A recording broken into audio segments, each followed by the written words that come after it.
over het kracht om iets nieuws tot leven te brengen.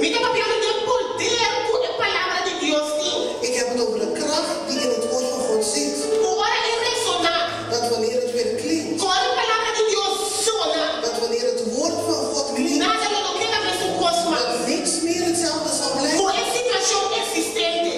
Dat de situatie zoals het nu is, de situatie die God niet behaagt, de situatie waar God verandering in wil zien, dat dat ook zal gebeuren. Want er zit kracht in het woord. Het woord van God dat ja en amen is. Dat heeft ervoor gezorgd dat heel de schepping is ontstaan. En dit woord heeft kracht.